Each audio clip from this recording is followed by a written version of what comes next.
नमस्कार, आप देख रहे हैं INS 24 न्यूज़ और मैं हूं आपके साथ निहाल। अभी हमारी टीम भादा पंचायत में पहुंची है, जो भादा हरसिद्धि का एक पंचायत है, मुख्य पंचायत है। हमारे साथ अभी भादा पंचायत के एक भावी मुखिया प्रत्याशी जो हैं वो मौजूद हैं। इनसे समझते हैं कि भादा पंचायत की जो मूलभूत समस्या रही है वो क्या है, यहाँ के जो वर्तमान मुखिया थे उन्होंने कितना विकास का काम किया, और अगर जनता इनको चुनती है या फिर किसी और को चुनती है तो क्या बेसिक यहाँ नीड है जो भादा पंचायत के लोगों की ज़रूरतें पूरी करता है। बहुत स्वागत है आपका हमारे चैनल पे। धन्यवाद। आप यहाँ भावी प्रत्याशी हैं, आपका नाम फैयाज़ साहब हुआ। जी, फैयाज़ अहमद साहब हुआ।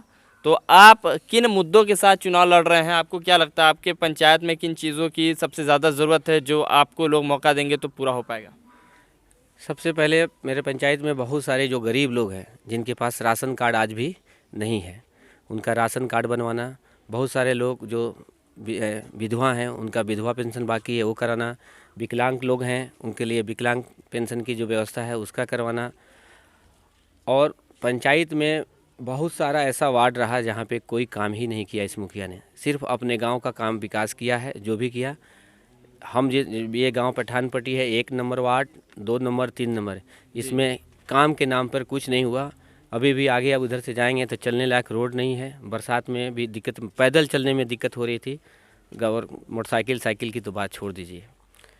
और हर आम आदमी यहाँ पे एक बात से बहुत ये है कि पंचायत में टोटल मुखिया द्वारा जो जितना भी काम हुआ है, जैसे ढलाई का काम हुआ तो सब 6 इंच के जगह पर 1.5 इंच 1 इंच है।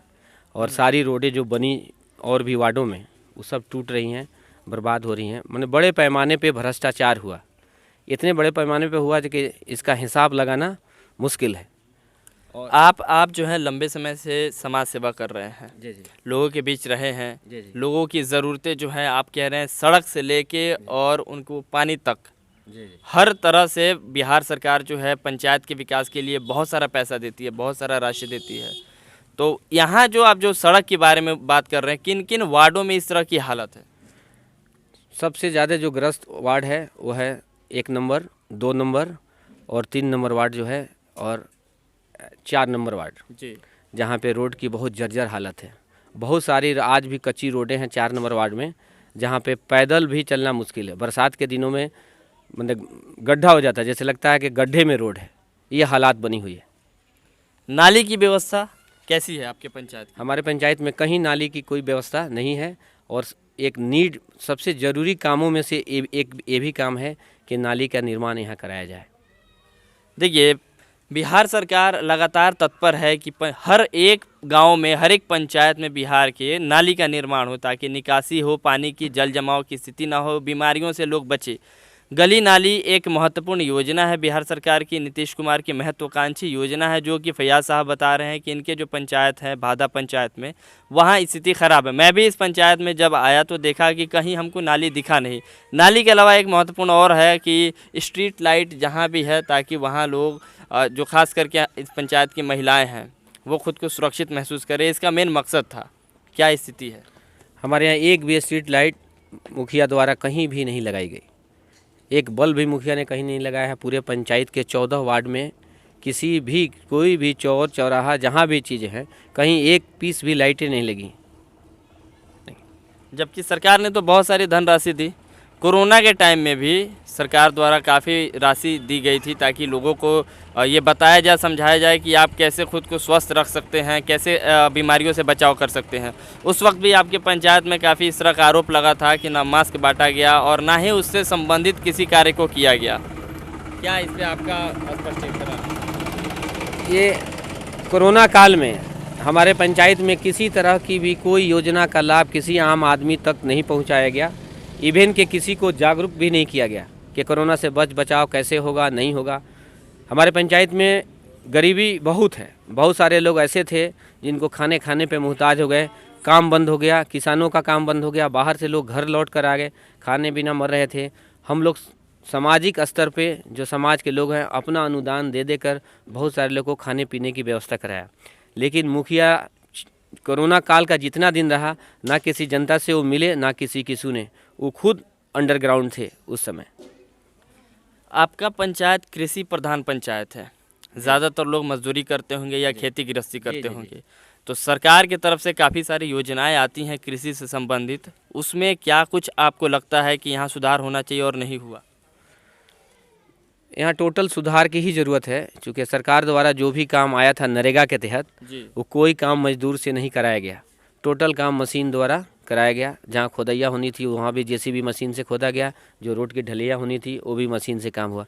जहाँ पे कोई मजदूर का यूज़ नहीं हुआ, सब बाहर से, जो भी 2-4 मजदूर भी लगते थे वो भी इस पंचायत के नहीं थे, कहीं बाहर से जिसकी मशीन होती थी उसके मजदूर होते थे।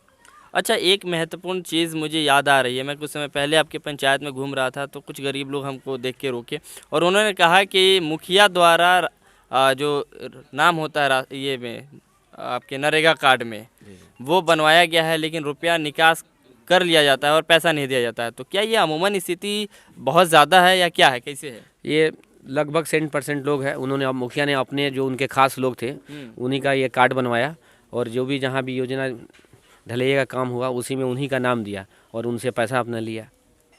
तो यानी कि सरकारी जो पैसे है उसके गलत तरीके से निकासी हो रही है। हाँ, पूरे तरीके से गलत निकासी हो रही है, एकदम इसका दुरुपयोग हुआ। एक और महत्वपूर्ण सवाल मैं आपसे करना चाहूँगा। नीतीश कुमार की एक महत्वाकांक्षी योजना थी नल जल योजना, जी। कहीं टंकी हमको दिख नहीं रहा आपके पंचायत में। क्या नाला पानी मिलता है उस टंकी से कि नहीं मिलता है? बहुत सारे वार्डों में बहुत समस्या है। इधर जब इलेक्शन के लिए आदेश आ गया सरकार का रूल जी। कि भाई जिस में नल जल नहीं चालू होगा तो वहाँ के लोग वार्ड में और मुखिया नहीं लड़ेंगे। उसके बाद उसको बहुत सारे वार्ड में अभी भी बहुत सारी कमी रह गई, लेकिन उसके बाद से लोग पानी चलाना शुरू किया, और उसमें अभी भी बहुत सी ये है, कभी चलाया कभी नहीं चलाया, कभी चलाया कभी नहीं चलाया, रेगुलर बेस पे नहीं है। कुछ ही वार्ड है जहाँ पे पानी चल रहा है, बाकी जगह सब जगह हाल बहुत बुरा है। इवन चबूतरा वबूतरा भी अभी तक नहीं आया है। अब उन लोगों ने बन के कुआं तक का निर्माण के पैसे आए हुए हैं आपके पंचायत में? हमारे यहाँ कुआं का पैसा आया, हम लोग को एक भी कुआं अभी तक कहीं नहीं दिखा जहाँ कुआं का निर्माण हुआ हो। एक और बहुत मुझे लगता है महत्वपूर्ण सवाल आपसे पूछना चाहिए। आपके पंचायत में जल जमाव की स्थिति काफ़ी भयानक है। भादा पंचायत में कई बार हम लोग तक सूचना पहुंची है कि लाखों हेक्टेयर फसल जो है वो बर्बाद हो जाता है जल जमाव को लेके। तो आप, अगर आपको मौका मिलता है प्रतिनिधित्व करने का पंचायत का, तो क्या आप रोड मैप रखेंगे उससे समस्या से निपटने के लिए? जो हमारे यहाँ जल जमाव की ऐसी समस्या है कि जो हमारा ही गांव है यहाँ, इसमें 3 साल 4 साल से जल जमाव की ऐसी व्यवस्था हो रही है कि कोई धान की फसल होती ही नहीं है। और अभी भी आप दूर से देखेंगे तो लगेगा कि बहुत बड़ी नदी है। पानी की आज तक की हालत है। नाला कंटिन्यू यहाँ से जहाँ जो निकास था टोटल डैमेज है, भर दिया गया है, और उसका कोई सफाइया और कोई काम सरकार द्वारा नहीं हुआ। अगर हमको मौका मिला, मुखिया बने, तो हम अपने एक ज़रूरी कामों में से उसको रखेंगे और नाला की झड़िया करा के पानी के निकास की व्यवस्था कराएंगे, ताकि यहाँ के किसान अपनी खेती कर सकें और धान की फसल को अपने बचा सकें। महिलाओं और बेटियों के लिए क्या आपके पास रोड मैप है कि अगर मौका मिलती है? महिलाओं के लिए हमारी अपनी दिली इच्छा है कि एजुकेशन में उनको बेटर से बेटर ध्यान देना। हमारे यहाँ जो स्कूलें चल रही हैं जी। उसमें उसका जो कार्यकलाप लोगों का बहुत बेटर नहीं है। टीचर्स ध्यान नहीं देते हैं, टीचर्स बैठे रहते हैं। अगर हमको मौका मिला तो जितनी भी बच्चियां हैं, महिलाएं हैं, उनको एजुकेशन में मेरा ध्यान रहेगा कि उनके लिए एजुकेशन, बेहतर से बेहतर एजुकेशन की व्यवस्था हो। हम लोग भी उसमें समय देके टीचर मास्टर को गाइड करें कि नहीं, गांव की बच्चियां हैं, इनको पढ़ाने लिखाने में आप लोग वक्त दीजिए और समय दीजिए। ये मेरा मेन मुद्दा, फोकस एजुकेशन होगा महिलाओं के लिए। देखिए, ये बहुत महत्वपूर्ण हो जाता है कि किसी भी पंचायत में अगर कोई विकास खोजता है तो सबसे ज़रूरी चीज़ होती है वहाँ स्वास्थ्य की व्यवस्था क्या है, वहाँ शिक्षा की व्यवस्था क्या है। फैयाज साहब को आपने सुना, इन्होंने अपने प्राथमिक मुद्दों में शिक्षा को रखा हुआ है और महिलाओं के उत्थान के लिए, बच्चियों के उत्थान के लिए अच्छी शिक्षा की व्यवस्था करना ये अपना प्राथमिक उद्देश्य मानते हैं। एक और है, यहाँ पे सरकारी योजना बहुत सारा है जिसमें भ्रष्टाचार का अलग अलग टाइम में हम लोग को सुनने को मिलता है कि अगर वृद्धा पेंशन के लिए कोई गया है, विधवा पेंशन के लिए कोई गया है तो उससे पैसे लिए जाते हैं। यहाँ जितना भी काम होता है 14 वार्ड में मुखिया के सारे जगह दलाल हैं जो आम जनता से पैसा लेते हैं, और पैसा लेने के बाद बड़े पैमाने पे पैसा लिया जाता है और आम गरीब लोगों को ठगा जाता है लालच दे देकर, और अभी तक ठगा जा रहा है। इलेक्शन के मुद्दे पर भी लोगों को ठगा गया है कि आप लोग कागज़ आधार कार्ड दे दीजिए, वृद्धा बनवा रहे हैं किसी का, विकलांग बनवा रहे हैं, किसी को इंदिरा आवास बोलो आपका दिलवा देंगे, ये इस तरह से करके बहुत सारे। और टोटल ये सिस्टम्स भादा पंचायत का जो है टोटल दलाल पे निर्भर है, टोटल दलाली होती है बड़े पैमाने पे। ये पंचायत की एक एक जनता जानती है, आप पूरे पंचायत में इसका सर्वे कर सकते हैं कि यहाँ दलाली व्यवस्था कितनी मजबूत है।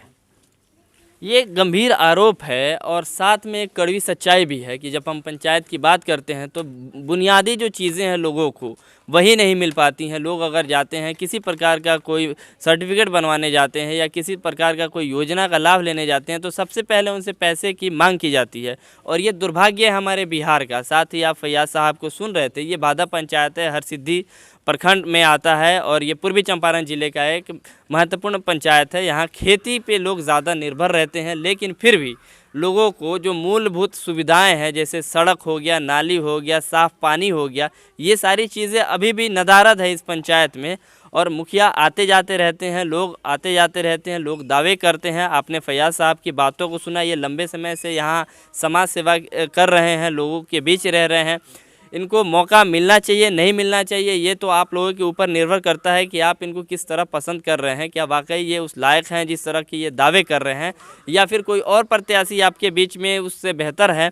इन सब चीज़ों को सोच समझ के ही आपको वोट करना चाहिए। पैसे लेकर और लालच में किसी प्रकार का वोट करिएगा तो जाहिर से बात है आपका कोई भी काम, किसी भी प्रकार का काम कोई भी प्रत्याशी नहीं करेगा चुनाव जीतने के बाद। तो आप देख रहे हैं INS 24 न्यूज़। अगर आपको हमारा प्रोग्राम पसंद आता है तो हमें प्रोत्साहित कीजिए, इस प्रोग्राम को शेयर कीजिए, लाइक कीजिए। साथ ही अपने आसपास के जो बहुत गंभीर मुद्दे हैं उनसे हमें राब्ता कराइए, उन मुद्दों के बारे में बताइए। हम उन मुद्दों को आपके सरकार के समक्ष रखने का प्रयास करेंगे। फ़िलहाल आप हमको दीजिए इजाज़त। बहुत बहुत धन्यवाद आप सभी का।